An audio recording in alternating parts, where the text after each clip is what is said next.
बिथांमोन बायदि मानसिया मालाबा लामा गलायाव जौ लोंनानै गोलैनानै थाग्रा मानसि टाइपनि मानसि बायदि सानो आरो थेवबाबो बिथांनि बेकग्राउन्डखौ जों खबर लानानै मोनथिदों बिथाङा मोनसे समाव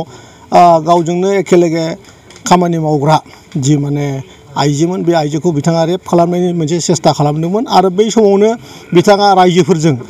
सेन्देलनि माला गानहोजादोंमोन ओंखायनो बेफोरबायदि मानसिनि खोथाखौ दिनैनि दिनाव बर' समाजाव फिन खेबसेबाव रायलायनांगौ होननानै जों साना बिथांनि बागै बिराद गोलाव बुंनांगौ जेबो गैया बिथाङा सासे द्रांकार जौ फाग्ला मानसि बेखौ लानानै बिराद सिरियास जेबो गैया आरो बेखौ खोनासंनांगौबो जोंनि जाथियाव दिनैनि दिनाव सम फैयाखै आरोखि गोजोननाय मोनदों मानोना जोंनि बिटिआर सरकारनिफ्राय जाहा मानगोनां दावबायसा बर' बिथाङा आंनि समस्थियाव स्पर्ट्सनि मोननै गेलारि जोंनि बेयाव बाननानै होदों नैबे बोसोरनि जोंनि एसअपिडिनि जि फान्ड दं बेजों रायजोफ्रा जोबोद गोजोननाय बावहरदों बिथांनिसिम खारन जोंनि मोनसे समाव गोबाव सम बिपिएफजों बे ओनसोला बेंजादोंमोनबाबो बेफोरबायदि गेलारि जों फिल्डफ्राव नुनो मोनाखैमोन बे बाराव गिबि खेबनि थाखाय बिथाङा मोननै जोंनि समस्थियाव हरदों बेखायनो बिथांखौ आङो गोसो सिंनिफ्राय आंजोंनो लोगोसे पुरा मुसलपुर समस्थिनि रायजोआ बिथांखौ धन्यबाद बावदों आरोखि आरो प्रमद बर' बिथां सारखौबो जोङो जोंनि मुसलपुरनि समस्थिनि जानानै बिथांनिसिमबो धन्यबाद बावनाय जासिहरदों बेबायदि बाथ्रा नङा जथाय सरकार जादों होननानै खामानि मावनायाव गोब्राब जेबो जाया मानोना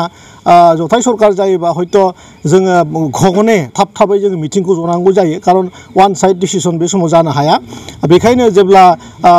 टाइमिंनि मोनसे टाइमिंनि मोनसे गेप थामारो बे गेपखिनिखौ जोङो एडजास्ट खालामनानै मावगासिनो दङ खामानिया बेनि थाखाय जेबो डिले जायाखै जोंनि खामानि मावनांगौनि जि स्पिड बे स्पिडा बारा जादों आरो जों बांसिननिफ्राय बांसिन टाइम होनांगौ जादों जेरावनोखि जों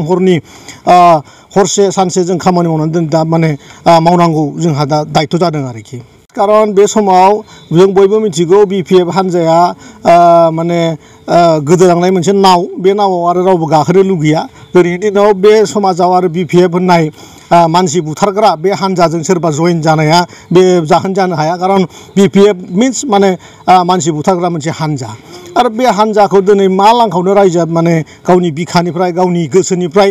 बे हान्जाखौनि नामखौनो दिनै माने खुगायाव लालिया बेराफारसेथिं इउपिपिएलआ जेब्ला मेसिभ मोनसे माने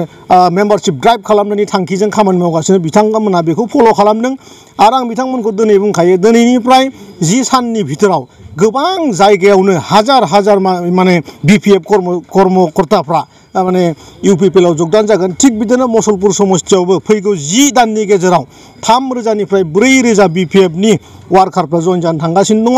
आरो आं बुंनो सानदों मुसलपुराव बेयाव जारिमिन जानो थांगासिनो दङ बे ओनसोलाव सासेबो बिपिएफ थानाय नङा बे खोथाखौ आं दिनै नोंथांमोननि चेनेलजों रोखा बुंखानो हायो आरोखि